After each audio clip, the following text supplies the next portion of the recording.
রাধে রাধে। কেমন আছো সবাই? এই দিনটা জানো তো, আমার না ঘরে বসে বসে অনেক বোর লাগছিল।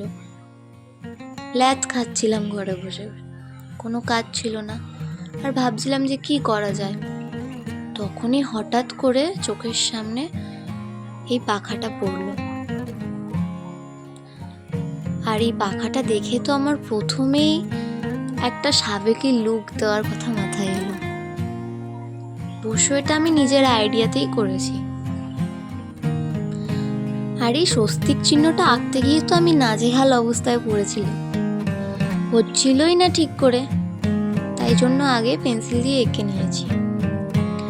আর এই পাখাটাকে একটা আরো সুন্দর লুক দেওয়ার জন্য মাকে বলেছিলাম যে কাপড় দিয়ে কুচি বানিয়ে দিতে, কেন আমি সেলাই পারি না। আর দেখো শর্ট পড়ে গেছে কাপড়টা, তাই জন্য এই জায়গাটা একটুখানি কেমন লাগছে। তারপরে এই কড়িগুলো লাগিয়ে দিলাম। এগুলো ছিল তো মা বললো এই ফাঁকা জায়গায় কড়িগুলো দিলে খুব সুন্দর লাগবে, তাই দিয়ে দিলাম। কেমন লাগছে জানিও পাখাটা। বাই।